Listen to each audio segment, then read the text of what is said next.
Hi everyone, welcome to the YouTube channel maths by Jitendra Kumar. और यहाँ हम बीएससी सेकंड सेमेस्टर के लिए केमिस्ट्री पढ़ रहे हैं और जिसमें आज हमारी 6 यूनिट स्टार्ट हो रखी है। कौन सी चल रही है आज? Introduction to polymers. ठीक है, इसमें हम क्या पढ़ेंगे? पॉलीमर्स के बारे में पढ़ेंगे। ठीक है, अभी तक हमने पॉलीमर्स का नाम बहुत बार सुना है। कार्बोहाइड्रेट्स में भी हमने पॉलीमर्स का नाम लिया था और जब हमने प्रोटीन पढ़ा था तब भी हमने क्या देखा था? पॉलीमर्स का नाम लिया था। यानी कि पॉलीमर्स क्या होते हैं? तो पॉलीमर्स क्या होते हैं? एक तरह के कंपाउंड्स होते हैं जो क्या होते हैं? हाई मॉलिक्यूलर मास रखते हैं। ठीक है, जिनका मॉलिक्यूलर मास क्या होता है? बहुत ज़्यादा हाई होता है।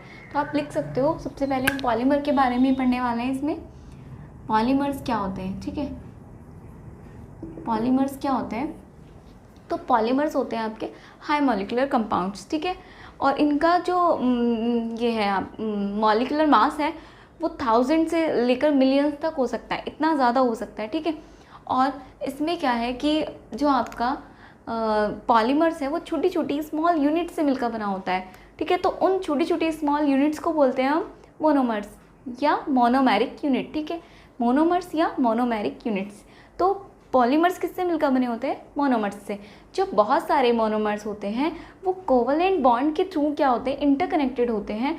एक यूनिट रही छोटी सी, एक और, दोनों इंटरकनेक्ट हुए कोवलेंट के थ्रू। ऐसे आगे चैन की तरह चैन बनाते गए मोनोमर्स, और उसके बाद एक बड़ा आपका मॉलिक्यूल जो बनता है उसे हम बोलते हैं पॉलीमर्स। ठीक है, अब ये जो है आपका मोनोमर्स से पॉलीमर्स का बनना ही क्या कहलाता है? इस प्रोसेस को ही हम क्या कहते हैं? पॉलीमराइजेशन। यानी कि जो स्मॉल यूनिट्स हैं मोनोमर्स, उनसे मिलकर एक बड़ा कंपाउंड जो बनता है आपका पॉलीमर्स, उस प्रोसेस को पॉलीमर्स का बनना, मोनोमर यूनिट से पॉलीमर्स का बनना ही क्या होता है? पॉलीमराइजेशन। ठीक है, पॉलीमराइजेशन। तो अभी हम पहले 3 टॉपिक्स पढ़ेंगे। अभी पॉलीमर्स क्या होते हैं, मोनोमर्स क्या होते हैं और पॉलीमराइजेशन प्रोसेस क्या होता है। ठीक है, पहले मैं तीनों के बारे में लिख देती हूँ, फिर डिटेल में डिस्कस करेंगे। चलिए देखते हैं पॉलीमर्स क्या है और मोनोमर्स क्या है और पॉलीमराइजेशन प्रोसेस क्या होता है। ठीक है, तो polymers are the compounds having high molecular mass. आपको पता है कि जो पॉलीमर्स हैं वो कौन सी कंपाउंड है? वो कंपाउंड है जो क्या रखते हैं? हाई मॉलिक्यूलर मास रखते हैं। ठीक है, और इनका जो एवरेज मास है वो हो सकता है आपका, यहाँ पे आप लिख सकते हो, and the average molecular mass is 10 to power 7 to 10 की पावर 7 तक हो सकता है आपका। ठीक है, ठीक है, इस बिटवीन लिख सकते हो। तो जो पॉलीमर्स है वो क्या है? वो कंपाउंड है जिनका क्या होता है? हाई मॉलिक्यूलर मास होता है और जिनका एवरेज मॉलिक्यूलर मास क्या होता है? 10 to the power 3 to 10 to the power 7 units का होता है। और वो सिंथेसाइज होते हैं, they are synthesized by repetition of small units. आपको पता है, यानी कि पॉलीमर्स क्या हो गए? वो कंपाउंड जो क्या रखते हैं, एक उनका मॉलिक्यूलर मास क्या होता है? बहुत ज़्यादा होता है। और वो कैसे बनते हैं? वो बनते हैं स्मॉल यूनिट्स के कॉम्बिनेशन से। ठीक है, इट्स अ कॉम्बिनेशन। आप पॉलीमर को बोल सकते हो it is the combination of monomers units. बहुत सारे मोनोमर्स यूनिट्स आएंगी, जैसे आपकी मोनोमर्स यूनिट है ये। ठीक है, यहाँ पर आप लिख भी सकते हो मोनोमर्स यूनिट जो है। यहाँ पर देखो इस तरह से, मान लीजिए एक कोई मोनोमर यूनिट है, ये इंटरकनेक्ट हो रही है दूसरी मोनोमर यूनिट से, ये इंटरकनेक्ट हो रही है तीसरी, और ये इंटरकनेक्ट हो रही है किससे? और कोवलेंट बॉन्ड के थ्रू। और इधर भी ये होती रहेंगी, इधर भी होती रहेंगी, और आपका बड़ा सा क्या बन जाएगा? बहुत बड़ा सा जब आपका बन जाएगा तो वो कहलाएगा आपका पॉलीमर्स। ठीक है, तो ये सिंथेसाइज होते हैं by the repetition of smaller units which are known as monomers. यानी कि बहुत सारी मोनोमर्स यूनिट को रिपीट करते जाओ, उन्हें क्या करते जाओ? कंडेंस करते जाओ, तो ये क्या हो जाएंगे? आपके कंडेंसेशन से मोनोमर्स बन जाएंगे। और the process of synthesis of polymers, और पॉलीमर्स का बनना किससे? मोनोमर्स, छोटी छोटी मोनोमर्स यूनिट से पॉलीमर का बनना ही क्या कहलाता है? आपका पॉलीमराइजेशन। ठीक है, जरा याद करिए, अमीनो एसिड से मिलकर बना था आपका प्रोटीन। ठीक है, एक एग्जांपल मैंने यहाँ पे दिया भी है कि अमीनो एसिड से मिलकर बना होता है प्रोटीन। तो वहाँ पे अमीनो एसिड क्या है? आपका बहुत अमीनो एसिड जुड़े होते हैं। ठीक है, पेप्टाइड बॉन्ड से, तो आपका क्या बनता है? वहाँ पे प्रोटीन बनता है। तो अमीनो एसिड से बना है आपका प्रोटीन। ऐसी मोनोमर यूनिट जुड़े होते हैं एक दूसरे से कोवलेंट बॉन्ड के थ्रू, और वो बनाते हैं फिर आपका पॉलीमर। ठीक है, तो यहाँ पर हो गया। और इस प्रोसेस को पॉलीमर्स का बनना छोटी छोटी मोनोमर्स यूनिट से पॉलीमर्स का बनना ही क्या कहलाता है, पॉलीमराइजेशन प्रोसेस। ठीक है, अब monomers units are interconnected by covalent bond. अब जो ये मोनोमर्स यूनिट है वो जुड़ी किससे होती है, क्वेश्चन भी आ सकता है आपके माइंड में, तो वो जुड़ी होती है कोवेलेंट बॉन्ड के थ्रू। ये जैसे आपकी मोनोमर्स यूनिट है, ये किसके थ्रू जुड़ी है, ये जो बॉन्ड है इनके बीच में वो कोवेलेंट बॉन्ड है, और कोवेलेंट बॉन्ड के थ्रू जुड़ के क्या बनाती है, एक बड़ा मॉलिक्यूल बनाती है जिसका मॉलिक्यूलर वेट बहुत ज़्यादा, मॉलिक्यूलर मास बहुत ज़्यादा होता है, उसे ही हम क्या कहते हैं, पॉलीमर कहते हैं। एक एग्जांपल हो गया आपका अमीनो एसिड से प्रोटीन बनता है, यानी कि अमीनो एसिड वहाँ पे क्या है, मोनोमर, और प्रोटीन वहाँ पर है पॉलीमर। सेम वैसे ही मोनोमर से मिला है पॉलीमर, यानी कि छोटी छोटी स्मॉल यूनिट से मिलकर बना होता है एक बड़ा यूनिट, छोटी छोटी स्मॉल यूनिट से मिलकर बनी होती है बड़ी यूनिट। और ये बड़ी यूनिट क्या होती है, बहुत ज़्यादा क्या रखती है, मॉलिक्यूलर मास रखती है, और इसका एवरेज मास अगर आप देखोगे तो वो 10 to the power 3 to 10 to the power 7 unit तक हो सकता है, यानी कि इतना ज़्यादा उनका मॉलिक्यूलर मास हो सकता है। ठीक है, तो ये था आपका पॉलीमर्स क्या होते हैं, पॉलीमर्स, मोनोमर्स और पॉलीमराइजेशन। 3 चीज़ आपको समझ आ गई। अब आपको चैप्टर समझ आने लगेगा थोड़ा सा, पॉलीमर्स का पता चल गया, मोनोमर्स पता चल गए और पॉलीमराइजेशन पता चल गया। अब हम देखेंगे डिग्री ऑफ पॉलीमराइजेशन। चलिए पहले एक बार ये नोट डाउन करिए, फिर नेक्स्ट देखते हैं आगे।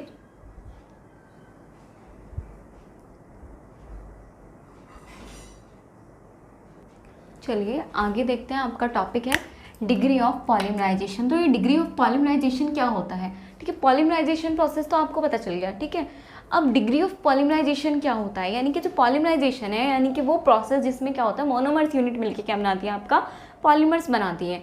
ठीक है, तो उसकी डिग्री क्या होगी। अब आपको समझ नहीं आ रहा होगा कि पॉलीमराइजेशन तो समझ आ गया, डिग्री क्या होता है। तो इसकी छोटी सी डेफिनेशन है और ईजी भी है, तो आप लिख सकते हो कि डिग्री ऑफ पॉलीमराइजेशन, मैं एक बार लिख लेती हूँ फिर आपको समझाती हूँ। चलिए देखिए, तो degree of polymerization is equals to the number of monomers unit present in a polymers. है ना, बहुत इजी सा। क्या बता रहा है इसमें कि जो डिग्री ऑफ पॉलीमराइजेशन वो किसके बराबर है, जितने उस पॉलीमर में क्या है, number of monomeric unit present है। बस इजी है, यानी कि आपका जो पॉलीमर है जितनी मोनोमर्स यूनिट से मिलकर बना है उसे हम क्या बोलते हैं, डिग्री ऑफ पॉलीमराइजेशन। और इसको रिप्रेजेंट करते हैं किससे, इसको किससे डिनोटेड करते हैं, पी से, कैपिटल पी से। ठीक है, कैपिटल पी से। तो डिग्री ऑफ पॉलीमराइजेशन क्या हो गया, मान लीजिए अगर आपसे बोला जाए कि आपके जो पॉलीमर्स हैं, मतलब 5 है, उसकी डिग्री ऑफ पॉलीमराइजेशन क्या है, आपको दिया है कहीं पे कि डिग्री ऑफ पॉलीमराइजेशन क्या है, 5 है। तो इसका क्या मतलब है, तो इसका मतलब ये है कि जो आपका पॉलीमर्स है, कोई भी पॉलीमर्स है, वो 5 मोनोमर्स यूनिट से मिलकर बना है, यानी कि उसके वो जो 5 जो मोनोमर्स यूनिट है उन्हें 5 लिया होगा नंबर में, और उन 5 को सभी को कोवेलेंट बॉन्ड के थ्रू क्या कराया होगा, इंटरकनेक्ट कराया होगा, तब आपका कहीं जाके पॉलीमर्स बना होगा, हाई मॉलिक्यूलर कंपाउंड बना होगा। ठीक है, इसका मतलब ये होता है। ठीक है, तो चलिए अब इसको पी से डिनोट करते हैं, और इसका एक फॉर्मूला होता है, वो होता है P बराबर capital M upon small m। ये होता है आपका डिग्री ऑफ पॉलीमराइजेशन का फॉर्मूला, जहाँ पे आपका जो P है, P क्या है आपका, डिग्री ऑफ पॉलीमराइजेशन है, आपको पता ही है, डिग्री ऑफ पॉलीमराइजेशन है। ठीक है, नेक्स्ट आपका जो कैपिटल M है, कैपिटल M क्या है आपका, मोलर मास है। ठीक है, मोलर मास है, किसका है मोलर मास, कैपिटल M किसका होगा, कैपिटल M और इसमें स्मॉल m है। और अभी तक आप पॉलीमर्स में क्या चीज़ें पढ़ रहे हो, बस पॉलीमर और मोनोमर, यही तो पढ़ा है आपने। तो कैपिटल M का मतलब है कोई बड़े मॉलिक्यूल का, तो यहाँ पे बताओ मोलर मास किसका हो जाएगा, मोलर मास ऑफ पॉलीमर्स। ठीक है, मोलर मास ऑफ पॉलीमर्स। और जो स्मॉल m है वो किसका हो जाएगा, बचा कौन है, मोनोमर्स, तो क्या हो जाएगा, मोलर मास ऑफ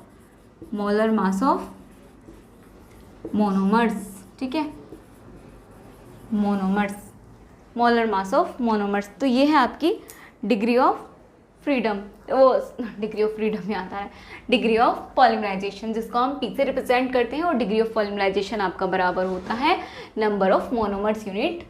ठीक है, अगर आपसे फॉर एग्जांपल ऐसे बोल दिया जाए कि आपके पास जो ये है मोलर मास है, पॉलीमर्स का मोलर मास कितना है, सपोज करिए आपको 100 दिया है, किसका, पॉलीमर्स का मोलर मास, यानी कि कैपिटल M आपको दिया है 100 और आपको आपको दिया है कि जो मोनोमर्स है उसका मोलर मास क्या है, यानी कि स्मॉल m बराबर क्या है आपके पास, सपोज करिए 10 आ गया, ये छोटा ही होगा। तो अब आपसे बोला जाए कि कितने मोनोमर्स यूनिट लगे हैं इस पॉलीमर को बनाने में, इतने। तो यानी कि आप डिग्री ऑफ पॉलीमराइजेशन निकाल लो, जितने डिग्री ऑफ पॉलीमराइजेशन आएगा वही आपका मोनोमेरिक यूनिट का नंबर हो जाएगा। यानी कि आप P निकालोगे, P बराबर हो जाएगा 100/10 इज इक्वल टू 10, यानी कि डिग्री ऑफ पॉलीमराइजेशन आया 10, यानी कि P बराबर किसके होता है, नंबर ऑफ मोनोमर्स यूनिट के, मोनोमर्स यूनिट के। यानी कि आप कह सकते हो मोनोमर्स यूनिट वो बराबर किसके हैं, 10 के हैं। तो आप ये कह सकते हो, लिख लो, इफ़ एक एग्जाम्पल आप चाहो तो नोट डाउन कर सकते हो, अदरवाइज आपको याद रहता है तो वेरी गुड, ठीक है। अगर एम आपका, यहाँ पे आप पूरा भी लिख सकते हो कि if molar mass of polymers, यानी कि इज, मैंने तो आपको ऐसे सिंबल के फॉर्म में लिखवाया है, लेकिन क्वेश्चन ऐसे भी आएगा कि if molar mass of polymers is 100 and the molar mass of the monomers is 10, then how many monomers units are present in a polymers, ठीक है, number of monomers unit present in a polymer. तो आपको पता है वो degree of polymerisation के बराबर होती है, और डिग्री ऑफ पॉलीमराइजेशन का आपको फॉर्मूला पता है, डायरेक्ट रखिए 100/10, यानी कि वो आ गया 10। इसका मतलब है 10 number of monomers unit present है, यानी कि जो पॉलीमर्स आपका कोई भी है, सपोज करिए आपका पॉलीमर्स जो मोनोमर्स है ए से रिप्रेजेंट किया है, तो ऐसे ए कितनी बार जुड़ेंगे, कितने चाहिए होंगे आपको, 10 चाहिए होंगे, ठीक है। इस तरह से 1 2 3 4 5 6 7 8 9 और 10, ठीक है, इस तरह से। अब इसमें डैश लगाने की ज़रूरत नहीं, क्योंकि आपको पता चल गया है कि 10 ही लगे हैं, तो आगे आगे डैश लगाने की ज़रूरत नहीं है। वो हमने डैश इसलिए लगाया था कि दोनों साइड से जुड़ते जाते हैं और बड़ा मॉलिक्यूल आपका बनाते हैं। तो इस बार आपका ये मॉलिक्यूल बनेगा अगर आप ए से डिनोट कर रहे हो मोनोमर यूनिट को, ठीक है। तो आपका आया ये पॉलीमर, ठीक है। तो आपको पता होना चाहिए कि अगर डिग्री ऑफ पॉलीमराइजेशन 10 है, तो यानी कि 10 मोनोमर्स यूनिट प्रेजेंट है आपके पॉलीमर्स में, यानी कि जो पॉलीमर्स है वो 10 स्मॉल मोनोमर यूनिट से मिलकर बना है, ठीक है। और आपको उल्टा भी आ सकता है कि डिग्री ऑफ पॉलीमराइजेशन दे दे, या और इनमें से एक दे दे कि डिग्री ऑफ पॉलीमराइजेशन आपका 5 और m आपका इतना, तो आप निकालिए मोनोमर्स यूनिट का मोलर मास। तो कैसे भी आए आप चेंज कर सकते हो, ठीक है। P दिया हो तब भी, P नहीं दिया हो तो आप निकाल सकते हो, अगर M नहीं दिया हो, ये दोनों दिए हो तब भी आप निकाल सकते हो मल्टीप्लाई करके। तो आप इस फॉर्मूले को बस घुमा फिरा के लगा लीजिएगा। तो ये है आपका डिग्री ऑफ पॉलीमराइजेशन। चलिए एक बार नोट डाउन करिए, फिर आगे चलते हैं।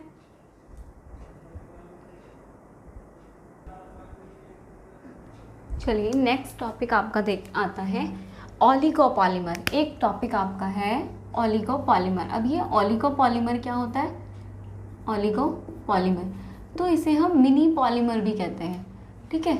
ओलिगोपॉलीमर, इसे हम मिनी पॉलीमर भी कहते हैं, यानी कि छोटा पॉलीमर। छोटा पॉलीमर से मतलब है जिसमें मोनोमर्स यूनिट क्या हो, कम हो, ठीक है, उसे हम क्या बोलेंगे, ओलिगोपॉलीमर। तो पहले लिख लेते हैं, फिर बाद में इसको समझते हैं डिटेल में। चलिए ओलिगोपॉलीमर देख लेते हैं पहले। तो जो ओलिगोपॉलीमर है वो क्या है, can be said as mini polymer. उसे मिनी पॉलीमर भी बोल सकते हैं उन्हें, अभी आपको बताया था, यानी कि छोटा पॉलीमर, ठीक है। अब इसे छोटा पॉलीमर क्यों कहते हैं, क्योंकि एक definite number of monomer unit से मिलकर बना होता है। एक डेफिनेट नंबर होता है, जैसे पॉलीमर्स में कोई नंबर नहीं होता, वो कितनी भी बड़ी चैन बना सकते हैं, मोनोमर्स यूनिट जुड़ते जाएंगे। लेकिन यहाँ पर क्या होगा, मोनोमर्स यूनिट का एक डेफिनेट नंबर होगा कि इतने ही जुड़ेंगे, ठीक है। उसी के हिसाब से आपका पॉलीमर बनेगा, और उसे मिनी पॉलीमर को ही हम ओलिगोपॉलीमर बोलेंगे। तो this is the polymer which have a definite number of identical repeating units, या जिसे हम क्या बोलते हैं इसे हम मोनोमर्स यूनिट या मोनोमेरिक यूनिट्स, ठीक है। मोनोमर्स यूनिट या मोनोमेरिक यूनिट्स एक ही बात है। तो वो पॉलीमर जिसमें क्या होगा, एक definite number of identical repeating units, यानी कि रिपीटिंग यूनिट्स क्या होती है, मोनोमर्स को ही क्या बोलते हैं, मोनोमर्स को ही मोनोमेरिक यूनिट्स भी बोलते हैं और रिपीटिंग यूनिट्स भी बोलते हैं, क्योंकि वो रिपीट होती हैं, रिपीट होके मोनोमर्स यूनिट के रिपीटेशन से ही तो आपका पॉलीमर्स बनता है, उनको रिपीट करके ऐड करते जाओ, ठीक है। तो इन्हें हम रिपीटिंग यूनिट कहते हैं। तो वो पॉलीमर जिसमें क्या होगा, एक डेफिनेट नंबर होगा रिपीटिंग यूनिट्स का या मोनोमेरिक यूनिट्स का। जैसे कि एग्जांपल आप देख सकते हो, डाइमर हैज़ 2 मोनोमेरिक यूनिट। जो डाइमर है उसमें 2 मोनोमेरिक यूनिट है आपकी। ऐसे ट्राइमर है आपका, उसमें 3 मोनोमेरिक यूनिट होंगी। टेट्रामर में आपकी 4 होंगी, और पेंटामर में आपकी 5 मोनोमर्स यूनिट होंगी। तो ये सारे क्या हैं आपके, ऑल आर द ओलिगोपॉलीमर्स या मिनी पॉलीमर्स, ठीक है, यानी कि छोटा पॉलीमर। अब the monomer units of an oligopolymer may be linked by covalent bond और हाइड्रोजन बॉन्ड। अब आपका हो गया कि पॉलीमर में तो आपने कोवेलेंट बॉन्ड से मोनोमर यूनिट को लिंक करा दिया था, ठीक है। यहाँ पे क्या होगा, तो ओलिगोपॉलीमर में भी यही होगा, जो मोनोमर्स यूनिट है वो डेफिनेट नंबर में बेशक है लेकिन काम तो वैसे ही कर रही है, जुड़ तो रही है, तो वो यहाँ पर भी कोवेलेंट बॉन्ड या हाइड्रोजन बॉन्ड के थ्रू ही जुड़ेंगी, ठीक है। The process of forming oligopolymer is termed as oligopolymerization. और वहाँ पर हमने क्या बोला था, मोनोमर्स यूनिट से पॉलीमर का बनना पॉलीमराइजेशन। यहाँ पे क्या बोलेंगे, मोनोमर से पॉलीमर का बनना छोटा पॉलीमर बनना है, यानी कि ओलिगोपॉलीमर का बनना। The process of forming oligopolymer is termed as oligopolymerization, ठीक है। तो ये था आपका छोटा सा टॉपिक ओलिगोपॉलीमराइजेशन, ठीक है। अब हम आगे चलते हैं, पहले एक बार ये नोट डाउन कर लीजिए।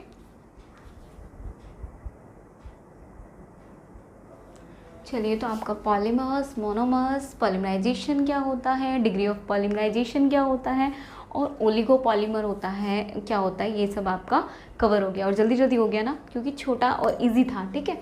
अब हम देखते हैं नेक्स्ट आपका टॉपिक कैरेक्टरिस्टिक्स ऑफ पॉलीमर्स, ठीक है। नेक्स्ट आपका टॉपिक है characteristics of polymers, characteristics of polymers.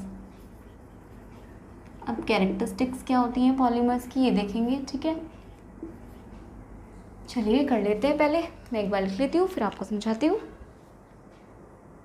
चलिए, तो कैरेक्टरिस्टिक्स देखते हैं पॉलीमर्स की, ठीक है। यहाँ पे अभी 2 आ पाई हैं, बाकी बाद में लिखाती हूँ। तो पहले कैरेक्टरिस्टिक्स क्या होती है, यानी कि जो इसकी गुण हैं, विशेषताएँ हैं, ठीक है, वो देखेंगे हम इसमें। तो जो पॉलीमर्स की विशेषताएं हैं वो लिखा हुआ है ना कि तो the chemical and the physical properties of the polymer depends upon a number of their structural characteristics and these in brief may be described as below। यानी कि जो केमिकल और फिजिकल प्रॉपर्टीज़ हैं, किसकी केमिकल और फिजिकल प्रॉपर्टीज़, पॉलीमर की, वो किस पे डिपेंड करती हैं, उनकी structural number of their structural characteristics, यानी कि उसकी स्ट्रक्चर के कैरेक्टरिस्टिक्स पे, स्ट्रक्चर पे डिपेंड करती हैं।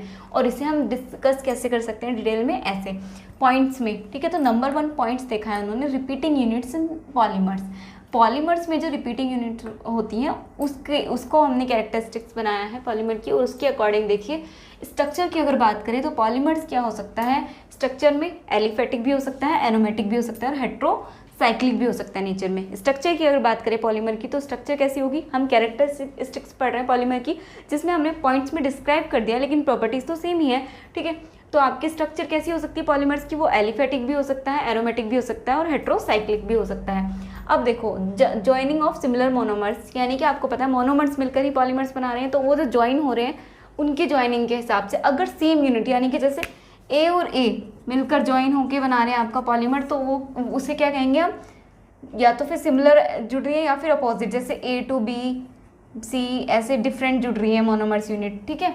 तो अगर ज्वाइनिंग ऑफ सिमिलर मोनोमर्स हैं वो कहाँ होता है, इन होमोपॉलीमर, होमो मतलब एक से पॉलीमर्स, एक जैसी मोनोमर यूनिट से मिले पॉलीमर्स को कहते हैं होमोपॉलीमर्स। और इसका एग्जांपल देखोगे आप, अभी पीवीसी होता है पॉलीविनाइल क्लोराइड और टेफ्लॉन, ये क्या है आप, पीवीसी पॉलीविनाइल क्लोराइड आपका क्या है, एक पॉलीमर है, और टेफ्लॉन भी एक पॉलीमर है। अभी आप पढ़ोगे क्लासिफिकेशन जब मैं कराऊंगी पॉलीमर्स का, तो वहाँ सब डिस्कस कराऊंगी, ठीक है।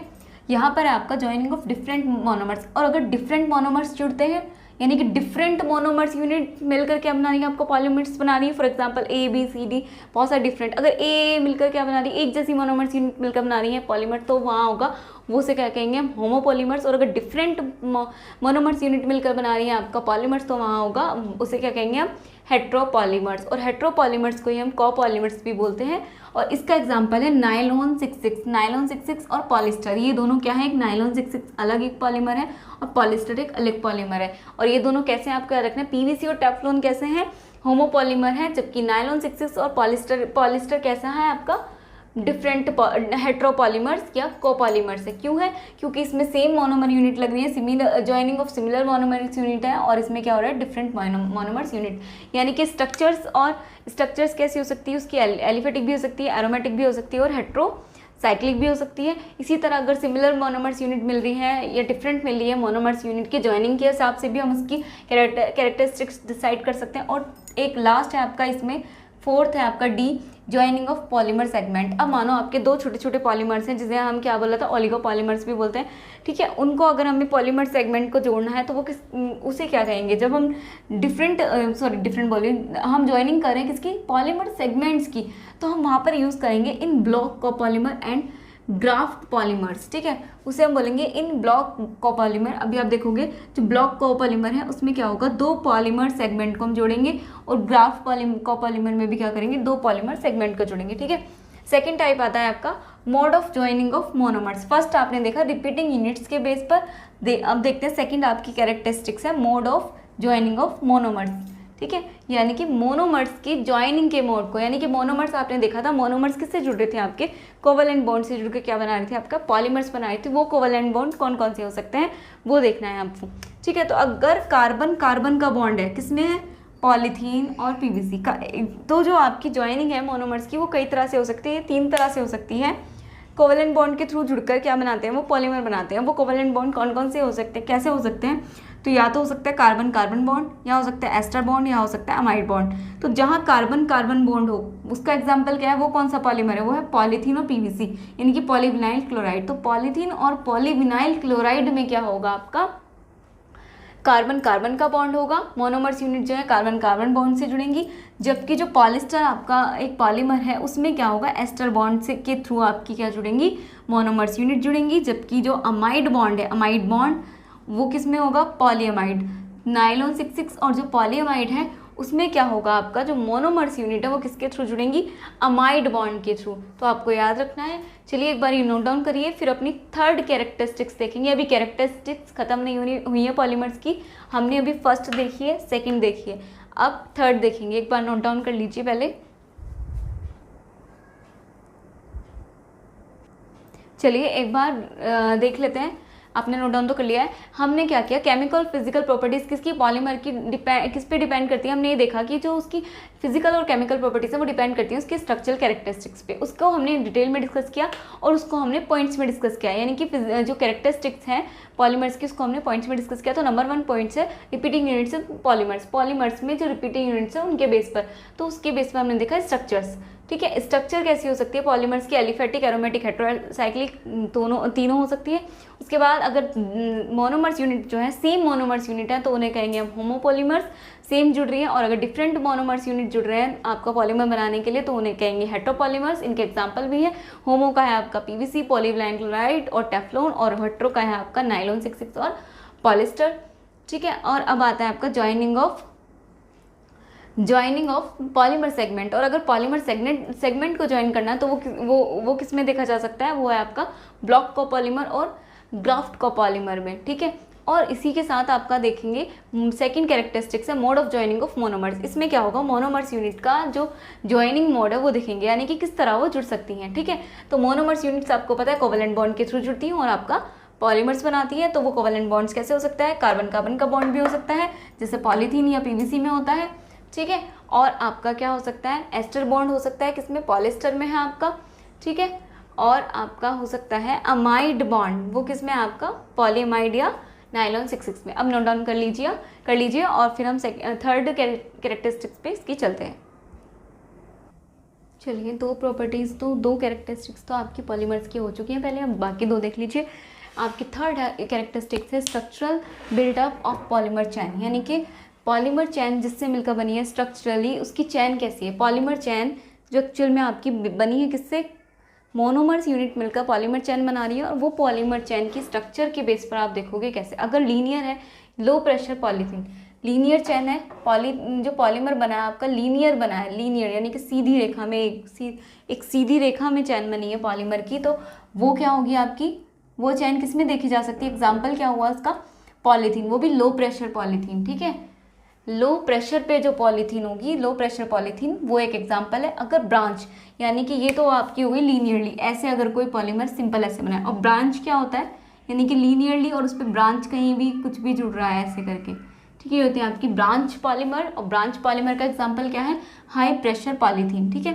अब है आपका हाईली ब्रांच्ड, अगर ब्रांच ज़्यादा है, 1 2 हो गई चलो बात खत्म है, अगर ज़्यादा ही ब्रांच लगी है, इधर भी और भी ब्रांच लगी पड़ी है, ऐसे बहुत सारी ब्रांच है, ठीक है। तो उसे बोलेंगे हम हाईली ब्रांच पॉलीमर, और उसका एग्जांपल है ग्लाइकोजन। ग्लाइकोजन में क्या होगा, जो आपकी ग्लाइकोजन है वो एक पॉलीमर है, उस ग्लाइकोजन पॉलीमर में क्या होगा, ब्रांच बहुत ज़्यादा होंगी। ऐसी हाई प्रेशर पे जो पॉलीथीन है उसमें ब्रांच होंगी, पॉलीमर ब्रांच फॉर्म में होगा, और जो लो प्रेशर पॉलीथीन है उसमें पॉलीमर लीनियरली होगा। उसकी स्ट्रक्चर के बेस पर हमने ये डिफाइन किया। और एक होता है आपका क्रॉस लिंक्ड, यानी कि क्रॉस लिंक्ड में क्या होता है, एक दूसरे में लिंक्ड होंगे, क्रॉस लिंक्ड, ठीक है, क्रॉस लिंक्ड। अभी मैं आपको क्लासिफिकेशन में ये सब समझाऊंगी डिटेल में। तो क्रॉस लिंक्ड होता है जिसमें आपस में वो लिंक्ड होते हैं, वो स्ट्रक्चर है आपकी उसका एग्जाम्पल है आपका जो क्रॉस लिंक्ड पॉलीमर है वो कहाँ देखा जा सकता है। क्रॉस लिंक्ड पॉलीमर जो स्ट्रक्चर है वो कहाँ देखी जा सकती है, वो देखी जा सकती है बेकेलाइट और इपॉक्सी रेजिन्स। जो बेकेलाइट और इपॉक्सी रेजिन्स है ये क्या है, ऐसे पॉलीमर है जिसमें क्या होता है, क्रॉस लिंक्ड होता है, ठीक है। अब देखते हैं कॉन्फ़िगरेशन ऑफ सी चैन। सी चैन यानी कि कार्बन चैन का कॉन्फ़िगरेशन।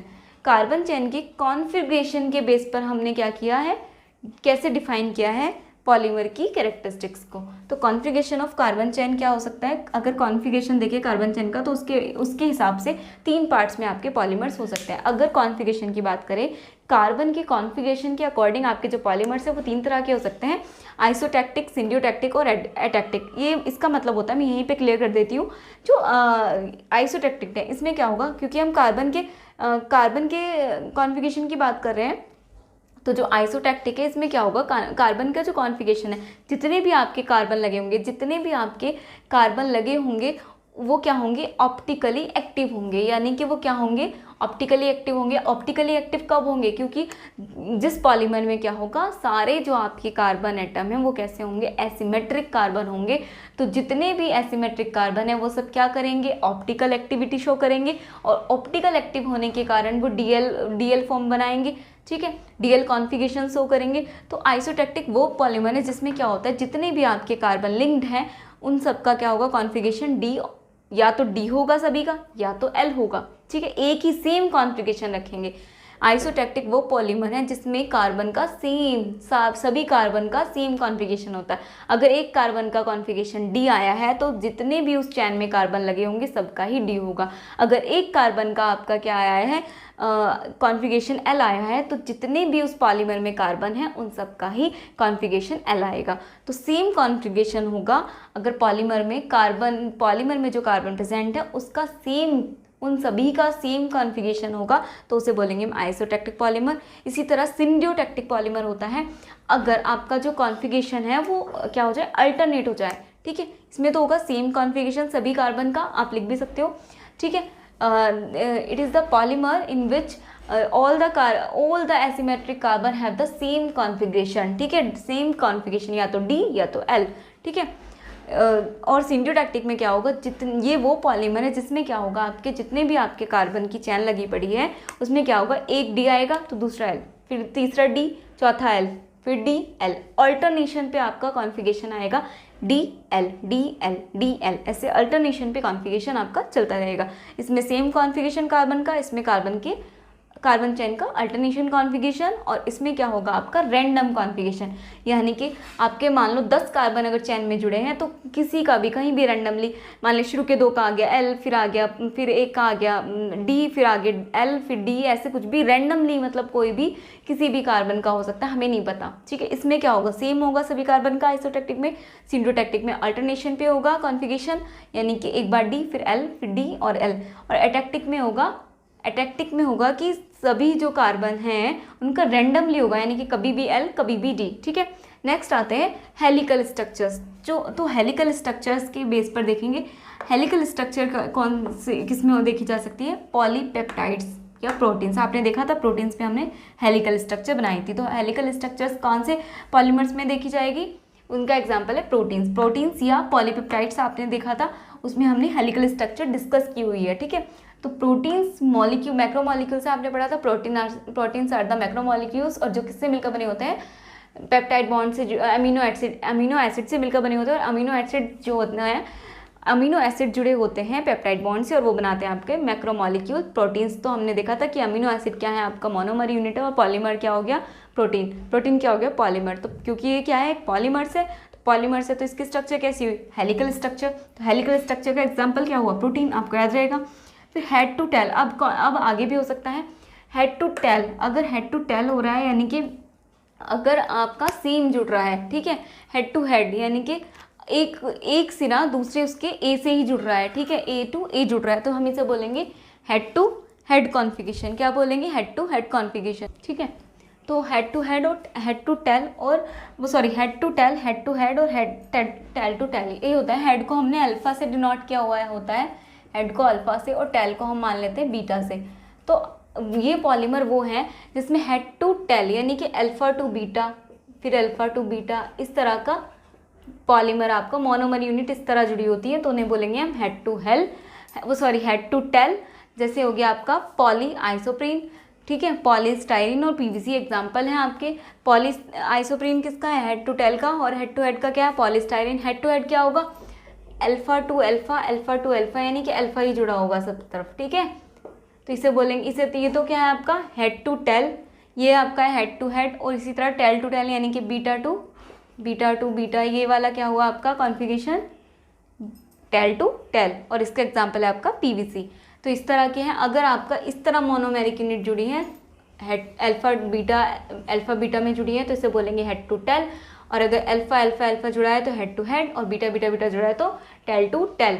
फिर है ज्योमेट्रिकल आइसोमेरिज्म। अगर ज्योमेट्रिकल आइसोमेरिज्म देखा जाए तो किसमें होगा? नेचुरल रबड़। आप नेचुरल रबड़ अभी पढ़ोगे, नेचुरल रबड़ में क्या होगा? ज्योमेट्रिकल आइसोमेरिज्म भी होगा। और ऑप्टिकल आइसोमेरिज्म किसमें देखा जा सकता है? पॉलीसेकेराइड्स यानी कि पॉलीअमाइड्स में। पॉलीसेकेराइड्स और पॉलीसेकेराइड्स और पॉलीअमाइड्स में क्या होगा? ऑप्टिकल आइसोमेरिज्म होगा। और नेचुरल रबर्स में क्या होगा? ज्योमेट्रिकल आइसोमेर्स, ठीक है। तो ये थी कुछ आपकी पॉलीमर्स की प्रॉपर्टीज़। अब हम आगे चलते हैं, पहले एक बार ये नोट डाउन कर लीजिए, ठीक है।